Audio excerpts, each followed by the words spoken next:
शुचिपद, ये कर्ण और शोन का अभ्यास तो संपूर्ण हो गया, तो अब तुम क्या करोगे? अब शस्त्र विद्या का ज्ञान प्राप्त करना होगा 2 वर्षों तक, फिर किसी युद्ध में जाकर अपने प्राण गंवा दूंगा। युद्ध करेंगे 2 राजा और व्यर्थ मृत्यु मेरी होगी। तुम्हारे हाथों हस्तिनापुर की विजय भी तो हो सकती है। किंतु विजय तो केवल राजा को प्राप्त होगी वृषाली। तुम सभी बहुत भाग्यवान हो, क्षत्रिय नहीं जन्मे। मुझे मूर्तिकार बनना था, किंतु मेरे भाग्य में तो केवल रक्त बहाने का व्यापार लिखा गया है। सबसे दयनीय तो ब्राह्मण होता है। पहले सारे शास्त्र कंठस्थ करो, उसके बाद पूरे संसार का पाप पुण्य का भार अपने सर पर उठाकर जियो।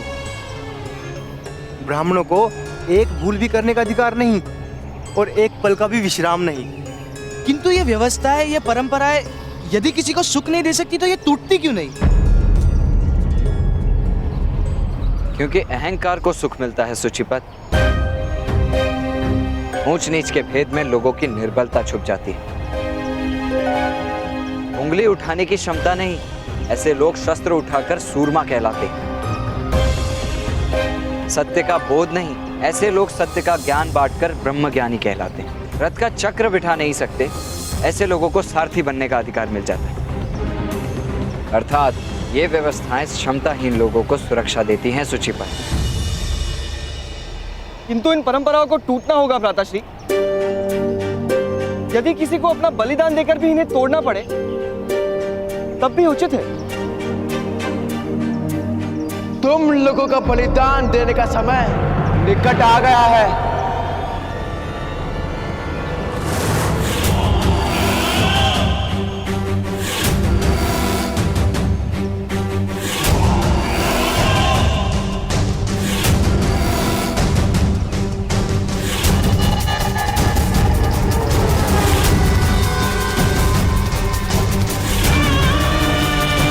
राजकुमार दुर्योधन, युवराज कहो मूर्ख। भ्राताश्री, वही है अधिरथ सारथी का पुत्र कर्ण।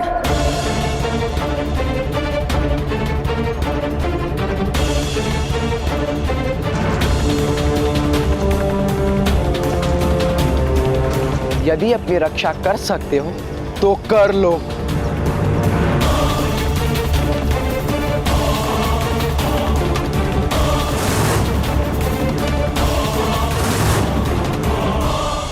युवराज, युवराज, व्यर्थ में बात मत बढ़ाइए।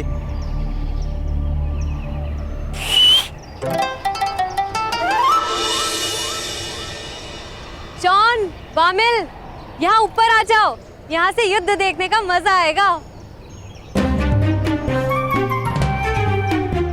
शुचिपद, उत्तम, ऊपर आओ जल्दी। करो करो, युद्ध करो।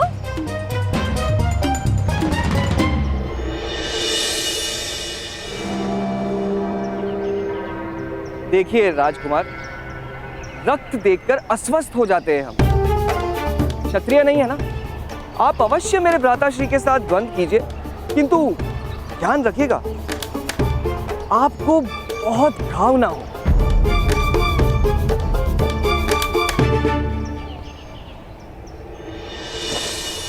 दुशासन, जाओ बंदी बना लो इसे।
रहने दो युवराज। राजकुमार होने मात्र से शक्तिमान नहीं हो जाता कोई। मैं तो तुम्हें केवल दंड देने वाला था, किंतु अब मुझे तुम्हारे प्राण लेने पड़ेंगे।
महाराज, धृतराष्ट्र ने आदेश दिया है, सभी राजकुमारों को इसी क्षण राजभवन में उपस्थित होने को कहा है। और यह भी आदेश है कि सूतों पे आप प्रहार नहीं करेंगे।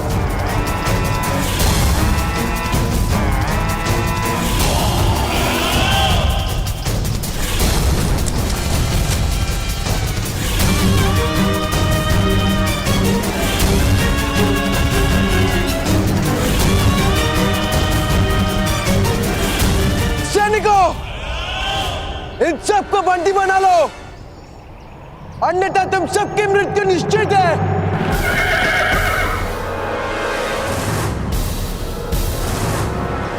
आदेश का पालन हो, अन्यथा राजकुमार का अपमान निश्चित है।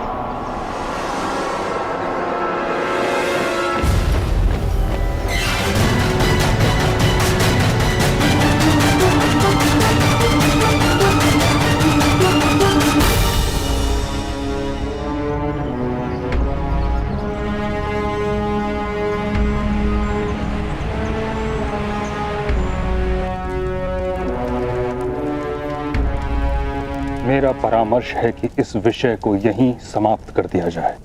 राजकुमारों का अपमान नहीं हो सकता ताचरी।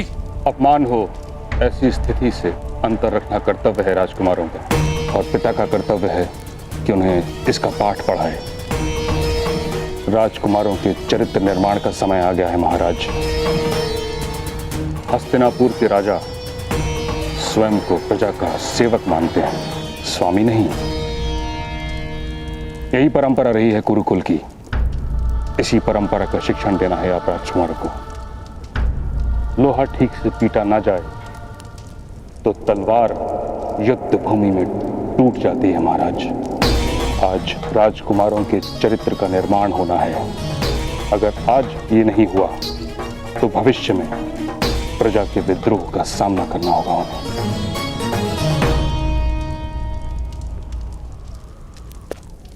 महाराज, युवराज और वो सूत बालक उपस्थित हैं। स्मरण रहे महाराज, आज राजकुमारों के चरित्र का निर्माण आवश्यक है।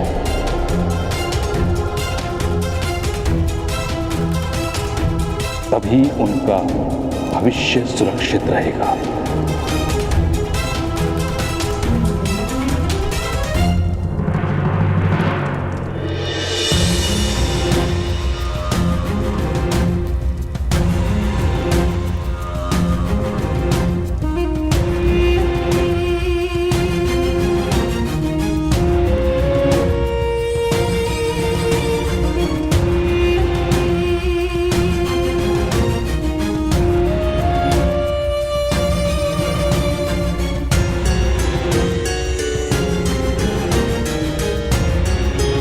पिताश्री, इन सूत के पुत्र ने राजकुमार का अपमान किया है, इन्हें अवश्य दंड दिया जाए।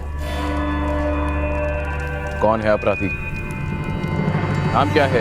वही हूं मैं महाराज, जिसने आपके पुत्रों के प्राणों की 2 बार रक्षा की है।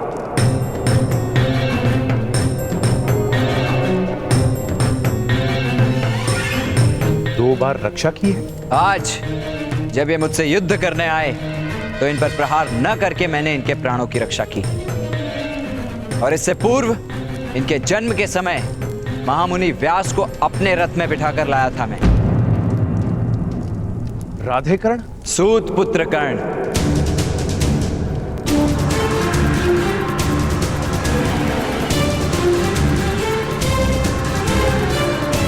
दंड भोगने के लिए आपके सामने उपस्थित है महाराज।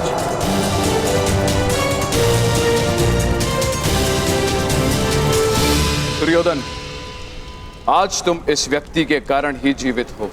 तुम्हारे जन्म के समय यदि राधे ने अद्भुत साहस तथा रथ विद्या का प्रमाण ना दिया होता तो तुम्हारा जन्म ही संभव ना था। बिच्छू होता है वो जो रक्षा करने वाले को ही दंश देता है। तुम तो मनुष्य हो, उपकार का विस्मरण नहीं कर सकते पुत्र। तो मैं क्या करूं पिताश्री?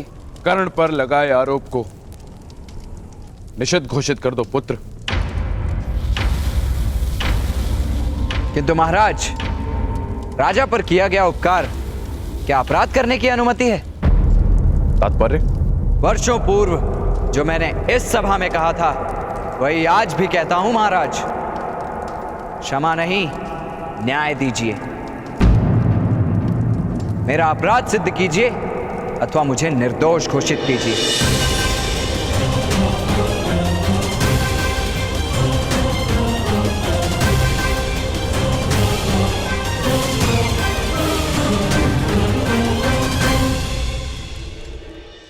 तुमने विकट प्रश्न पूछ लिया कर्ण। पुत्र दुर्योधन, क्या तुम आरोप सिद्ध कर सकते हो? इसने दुशासन को रथ से गिराया था। ये सत्य है ना सूत पुत्र? हम असत्य नहीं बोलते। यदि मैंने अपराध किया था तो महामहिम भीष्म वहां उपस्थित थे, उन्होंने न्याय क्यों नहीं किया?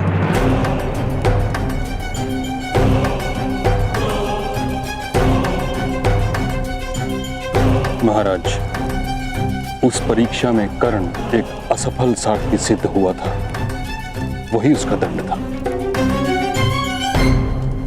ऐसी स्थिति में राजकुमार ने मिथ्या आरोप लगाया है महाराज। राजकुमार को दंड दिया जाए।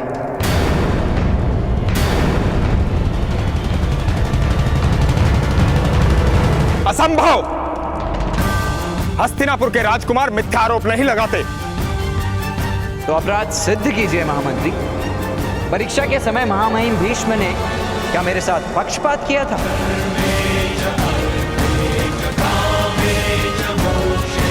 हठ मत करो कर्ण। मैं हट नहीं कर रहा महामहिम, आग्रह कर रहा हूं, सत्य का आग्रह। निर्बल मनुष्य को सम्मान प्राप्त करने हेतु केवल एक ही शस्त्र अवगत होता है, सत्याग्रह का शस्त्र। सत्य का आग्रह कर रहे हो कर्ण। सदैव यदि सत्य पर चलने की क्षमता नहीं हुई तो जीवन विफल हो जाएगा तुम्हारा। आप न्याय कीजिए महामहिम, भविष्य दर्शन नहीं।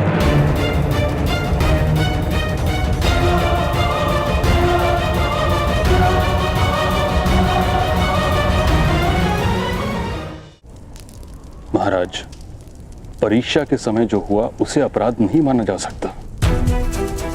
अगर हम उसे अपराध मानेंगे तो उससे पूर्व जो राजकुमार दुशासन ने किया वो उससे अधिक बड़ा अपराध होगा। महाराज, यदि राजकुमार का अपराध सिद्ध होता है तो परंपरा के अनुसार राजकुमारों के सारे अधिकार निषिद्ध हो जाएंगे।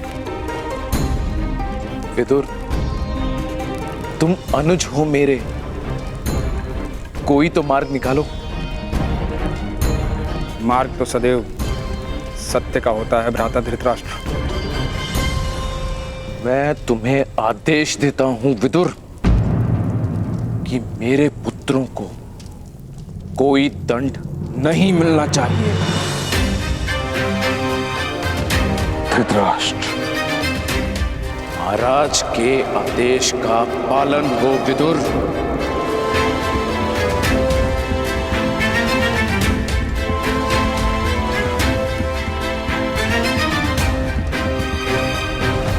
और क्या आरोप है राजकुमार दुर्योधन? इसके भाई ने मेरा अपमान किया। उसने मुझे निर्बल कहा। क्या ये सत्य है अधिरथ पुत्र शोण? तुमने राजकुमार को ऐसा कहा था? किंतु आरोपी तो मैं हूं महामंत्री। शोण से प्रश्न पूछने का क्या कारण है? युवराज ने अभी अभी शोण पर आरोप लगाया है। उत्तर दो शोण। नहीं, शोण उत्तर नहीं देगा। अपराध मुझ पर सिद्ध करना है, मेरे भाई पर नहीं। उत्तर दो सूतपुत्र, सत्य बोलो।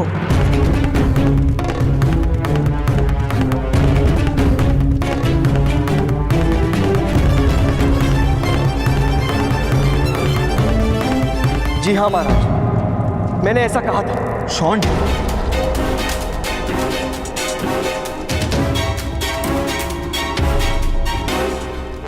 अर्थात राजकुमार ने मिथ्या आरोप नहीं लगाया। अपराधी का दंड निश्चित किया जाए महाराज। न्याय संहिता के अनुसार युवराज के अपमान का क्या दंड है? अपराधी को 10 कोड़े मारने का आदेश है।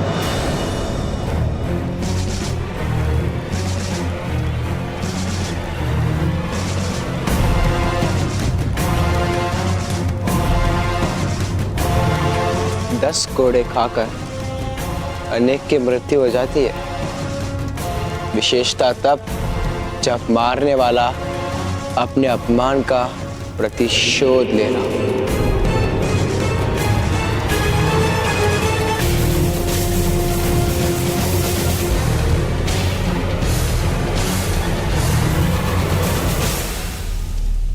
यह अन्याय है।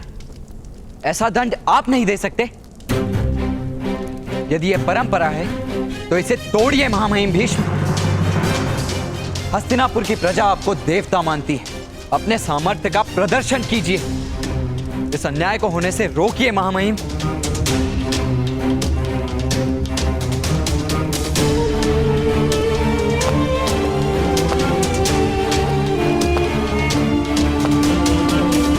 महामहिम भीष्म, मेरे पुत्र को क्षमा कर दीजिए। उसकी मृत्यु हो जाएगी, उसकी मृत्यु। धैर्य रखो अधिरथ, मैं तुम्हारे पुत्र की मृत्यु नहीं होने दूंगा।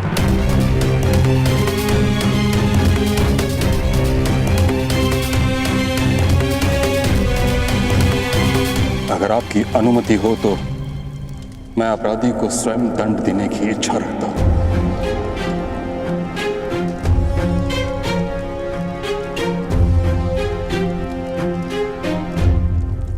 महामहिम भीष्म, आप मेरे भाई को दंड नहीं दे सकते।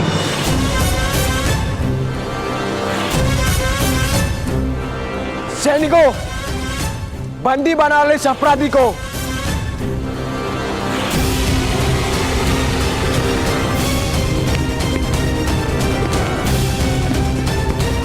यदि किसी को मृत्यु प्राप्त करनी हो तो शोण को स्पर्श करें।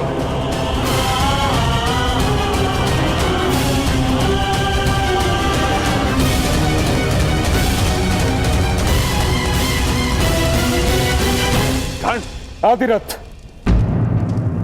अपने पुत्र को विद्रोह करने से रोको, अन्यथा उसे मृत्यु दंड मिलेगा।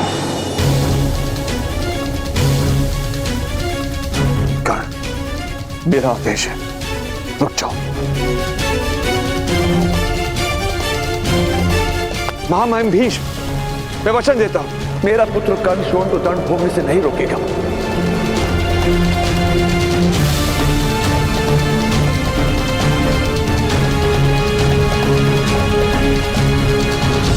दादाश्री, चिंता मत कीजिए, मैं चीखूंगा नहीं।